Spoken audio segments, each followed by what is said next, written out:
Hello guys, welcome back to another video. എന്റെ first video നിങ്ങൾ തന്ന ലവിനും സപ്പോർട്ടിനും ഒരുപാട് താങ്ക്സ്. സോ നമ്മുടെ ഇന്നത്തെ വീഡിയോ എന്ന് പറയുന്നത് ഐഫോൺ 17 മൂന്നാഴ്ച ഞാൻ ഉപയോഗിച്ചതിന്റെ എന്റെ ഓണസ്റ്റ് റിവ്യൂ ആണ്. ഒരുപാട് പ്ലസ് പോയിന്റ്സ് ഉണ്ട്, കുറച്ച് നെഗറ്റീവ് പോയിന്റ്സ് ഉണ്ട്. സോ അതൊക്കെ ഞാൻ പറഞ്ഞുതരാം. Let's go. So guys, first പറയാനുള്ളത് ഇതിന്റെ ലുക്സിനെ പറ്റിയും ബിൽഡ് ക്വാളിറ്റിനെ പറ്റിയാണ്. നമ്മൾ എടുത്തേക്കുന്ന ഫോൺ 17-ൻ്റെ സേജ് ഗ്രീൻ ഫോണാണ്. സോ ഇത് കാണാൻ ഭയങ്കര സ്ലീക്കും നല്ല അടിപൊളി ലുക്കും ഒക്കെയാണ്. പിന്നെ ഇതിൻ്റെ ബിൽഡ് ക്വാളിറ്റി എന്ന് പറയുമ്പോൾ അലുമിനിയം ഫ്രെയിമാണ് വരുന്നത്. ആദ്യത്തെ ഒരാഴ്ച ഞാൻ കവറില്ലാതെ തന്നെയാണ് യൂസ് ചെയ്തുകൊണ്ടിരുന്നത്. എന്നിട്ട് അവിടെ ഇവിടെയൊക്കെ വെക്കുകയൊക്കെ ചെയ്തായിരുന്നു. ബട്ട് സ്ക്രാച്ചസോ കാര്യങ്ങളോ ഒന്നും വന്നിട്ടില്ല. പിന്നെ സ്ക്രീനിൽ ഞാൻ കിട്ടിയപ്പോഴേ ടെമ്പർ ഗ്ലാസ് ഒട്ടിച്ചായിരുന്നു. ബട്ട് ഐഫോൺ അവകാശപ്പെടുന്നത് നല്ല സ്ക്രാച്ച് റെസിസ്റ്റൻ്റ് ഉള്ള ഡിസ്പ്ലേ തന്നെയാണെന്നാണ്. ബിൽഡ് ക്വാളിറ്റിയുടെ കാര്യം പിന്നെ പറയുകയാണെങ്കിൽ ജെറി റിക്സ് എവരിത്തിങ് എന്ന് പറഞ്ഞ ചാനൽ നിങ്ങൾക്ക് എല്ലാവർക്കും അറിയാമല്ലോ. അപ്പം ജെറി റിക്സ് എവരിത്തിങ് എന്ന ചാനലിൻ്റെ ഡ്യൂറബിലിറ്റി ടെസ്റ്റ് പാസ്സായ ഒരു ഫോൺ തന്നെയാണ് ഐഫോൺ 17. അതുകൊണ്ട് ഡ്യൂറബിലിറ്റിയുടെ കാര്യത്തിൽ നമുക്ക് പേടിക്കേണ്ട ഒരു ആവശ്യമില്ല. ഗൈസ്, പിന്നെ ഡിസ്പ്ലേയുടെ കാര്യം പറയുവാണെങ്കിൽ 6.3 ഇഞ്ചിൻ്റെ OLED ഡിസ്പ്ലേ ആണ് ആപ്പിൾ ഇതിനകത്ത് കൊടുത്തേക്കുന്നത്, which gives a peak brightness of 3000 nits.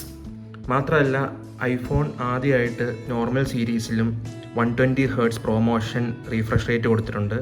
So pro ഫോണുകളിലുള്ള പോലെ തന്നെ 120 Hz ഇപ്പം ബേസ് ഫോണിലും വന്നിട്ടുണ്ട്.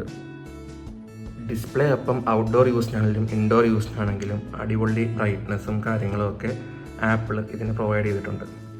ക്യാമറയെ പറ്റി പറയുകയാണെങ്കിൽ 48 മെഗാ പിക്സലിൻ്റെ ഡുവൽ ബാക്ക് ക്യാമറയും 12 മെഗാ പിക്സലിൻ്റെ സെൻട്രൽ സ്റ്റേജ് സെൽഫി ക്യാമറയും ആണ് ഐഫോൺ 17-ലുള്ളത്.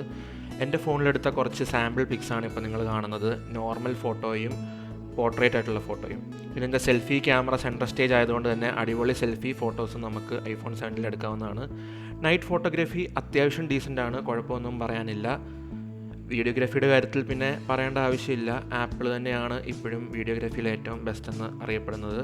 നൈറ്റ് വീഡിയോഗ്രാഫിയും അത്യാവശ്യം ഡീസൻ്റായിട്ട് എനിക്ക് തോന്നി.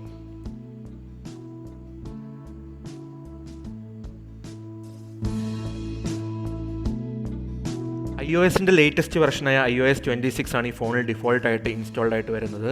പുതിയ സോഫ്റ്റ്വെയറിൻ്റെ കുറേ ബഗ്സ് ഉണ്ടെങ്കിലും iOS 26.1 എന്ന അപ്ഡേറ്റിൽ അതെല്ലാം തന്നെ ഫിക്സ് ആവുന്നുണ്ട്. ഇനി ഒരു ഗ്ലാസ് ഇൻ്റർഫേസ് ആണ് നമുക്ക് കാണാൻ പറ്റുന്നത്. 120 Hz പ്രൊമോഷൻ റീഫ്രഷ് റേറ്റ് ഉണ്ടെങ്കിലും പ്രോ സീരീസിൻ്റെ അത്രയും എഫക്റ്റീവ് ആണോ എന്ന് ചോദിച്ചാൽ അല്ല, കുറച്ച് വ്യത്യാസങ്ങളുണ്ട്. പെർഫോമൻസിൻ്റെ കാര്യം പറയുവാണെങ്കിൽ സ്മൂത്തിൽ എക്സ്ട്രീം പ്ലസ് നമുക്ക് BGMI കളിക്കാൻ പറ്റും, അതായത് 120 FPS. എന്നിരുന്നാലും 120 FPS ഫുൾ കിട്ടുന്നുണ്ടോ എന്ന് ചോദിച്ചാൽ 80+ കിട്ടുന്നുണ്ട് മോസ്റ്റ് ഓഫ് ദ ടൈം. പിന്നെ ഇതിൻ്റെ സൗണ്ട് ക്വാളിറ്റിയെ പറ്റി പറയുവാണെങ്കിൽ അടിപൊളി സൗണ്ട് ക്വാളിറ്റി തന്നെയാണ് ഈ ഫോൺ പ്രൊവൈഡ് ചെയ്യുന്നത്. സ്റ്റീരിയോ സെറ്റപ്പിലാണ്. ലൗഡ്നെസ് അത്യാവശ്യം നമുക്ക് കേൾക്കാൻ പാകത്തിന് തന്നെ നല്ല ഒരു റൂം ഫുൾ കേൾക്കുന്ന രീതിയിലുള്ള ലൗഡ്നെസ്സും ഉണ്ട്. ചാർജിങ്ങിൻ്റെ കാര്യം പറയുവാണെങ്കിൽ 40 വാട്ട്സ് വരെ ഫോൺ സപ്പോർട്ട് ചെയ്യുന്നുണ്ട്. ഞാൻ പേഴ്സണലി 20 വാട്ട്സിൻ്റെ ചാർജറാണ് യൂസ് ചെയ്യുന്നത്. എനിക്ക് 1 അവറിൽ 95%, 20 to 95% ആവുന്നുണ്ട് 1 അവറിൻ്റെ ഉള്ളിൽ തന്നെ. Battery backup is better than previous iPhones. രാവിലെ ഒരു 95% ചാർജ് ഉണ്ടെങ്കിൽ രാത്രി ആകുമ്പോഴേക്കും എനിക്ക് സ്റ്റിൽ 20%ഓളം മിച്ചം കാണും after gaming, reels, YouTube and everything. So അത്യാവശ്യം ഡീസൻറ്റ് ബാക്കപ്പ് ഉണ്ട്. സോ ഗൈസ്, മൂന്നാഴ്ചത്തെ യൂസിന്റെ എന്റെ സമറി എന്താണെന്ന് ഞാൻ പറഞ്ഞുതരാം. ഒരു 70 to 80K ബജറ്റിന്റെ അകത്ത് നല്ല പെർഫോമൻസ്, നല്ല ക്യാമറ, നല്ല സോഫ്റ്റ്വെയർ, ഒരു പ്രീമിയം ഫീൽ ഉള്ള ഫോണാണ് നിങ്ങൾ നോക്കുന്നതെങ്കിൽ you can easily go for iPhone 17. ആൻഡ്രോയിഡിൽ നിന്ന് iOS-ലോട്ട് സ്വിച്ച് ചെയ്യാൻ ആഗ്രഹമുള്ള ഒരാളാണെങ്കിലും you can easily go for it. Because ഞാനും പേഴ്സണലി ആൻഡ്രോയിഡിൽ നിന്ന് ഐഫോണിലേക്ക് സ്വിച്ച് ചെയ്ത ഒരാളാണ്. And I'm very comfortable with iPhone 17. ഇനി ഓൾറെഡി iOS യൂസ് ചെയ്യുന്ന ഒരു സ്വിച്ച് ചെയ്യണം. 13, 13 Pro, 14, 14 Pro, 15 വരെയുള്ളവർക്ക് ഇതൊരു നല്ല അപ്ഗ്രേഡ് ആയിരിക്കും. പക്ഷെ 15 Pro, 16 Pro ഉള്ളവരൊന്നും അപ്ഗ്രേഡ് ചെയ്യേണ്ട ആവശ്യമില്ല ഇപ്പം.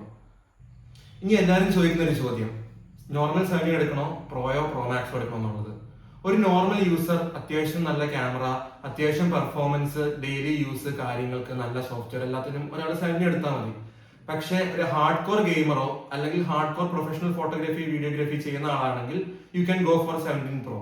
ബട്ട് ഈ ഒരു 53K ഡിഫറൻസ് വരുന്നതിനുള്ള ഡിഫറൻസ് ഉണ്ടോ എന്ന് ചോദിച്ചാൽ ഇത്ര നാളും ബാക്കി ഐഫോണിലുള്ള ഒരു ഡിഫറൻസ് 17-ഉം 17 Proയും തമ്മിൽ വരുന്നില്ല എന്നുള്ളതാണ് സത്യം. സോ ഇൻ സമ്മറി, ഐഫോൺ 17 ഞാൻ നിങ്ങൾക്ക് എല്ലാവർക്കും റെക്കമെൻഡ് ചെയ്യും. എടുക്കാൻ ആഗ്രഹമുള്ളതെല്ലാം പോയി എടുക്കുക. ഇതുപോലത്തെ ഇൻഫോർമേറ്റീവ് കണ്ടന്റിനും ഫ്യൂച്ചർ വ്ളോഗ്സിനും like, share and subscribe. So see you in next video. Tata.